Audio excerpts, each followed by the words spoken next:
Let's make a chairside temporary crown for tooth number 14 today. First, you have to make an impression for the temporary crown. For that, we can use putty based material, a small scoop of the base, small scoop of the catalyst, and then we will knead them together. The working time here says 1 minute 5 seconds, so let's knead this.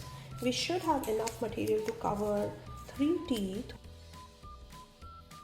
If it's this thick, it will give you good results. Okay, I'll let it set for 2 minutes.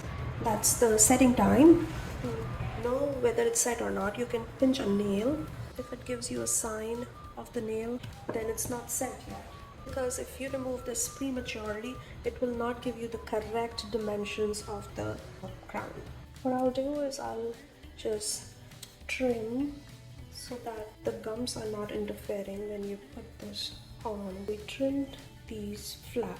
Now once you trim them flat, the benefit is that you have now a reproducible point. When you go back and fit it in the patient's mouth, you know exactly where it should be. Done with our crown prep on number 14. First and foremost rule of having a good temporary is to have good crown prep. If it does not have good clearance, then the temporary will be too thin. For the sake of this demonstration, I'm going to coat this tooth with Vaseline so that my temporary material doesn't get stuck to it. You don't want too much Vaseline, otherwise your temporary material will not have enough thickness. We'll just squirt some material only in the tooth of interest.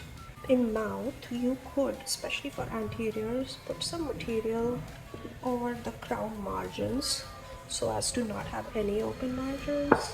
Just ask the patient to bite lightly, and usually in 2 minutes it sets. Squirt out some material. When this dot will start setting up, it's an indication for this to be removed, because in mouth it will set a few seconds sooner. Very quickly remove any excess that I can see, and I'll pop the temporary. Then I'll just remove all the excess material from patient's mouth. When you trim your excess, you don't want to go like this, although it's very tempting to do. You want to hold it up like that so that every time you are removing the excess with your burr, you are looking at the margins.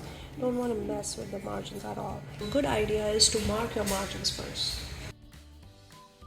If you cut the margins too short, the patient can have sensitivity, so temporary crowns are just as important as for definitive crowns. One more thing that is very important is to leave no excess cement once you cement these temporary crowns, because that can cause a lot of gingival irritation as well.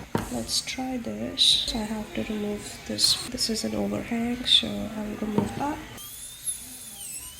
You can check your margins with an explorer. It should feel like there is a continuation between the tooth structure and the temporary crown.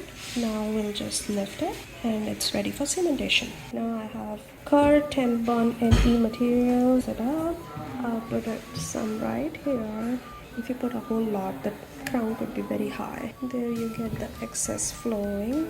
The cotton roll, and ask the patient to bite and hold it under pressure for a minute or two. I'll just let it set for 2 minutes. This type of material just hardens up really quick, and then you can just flick it out. To clean it in between the teeth, floss and then drag out instead of pulling it out. Ask the patient to not eat into something very sticky like raisin, not to bite in something very hard. And this is how the temporary looks.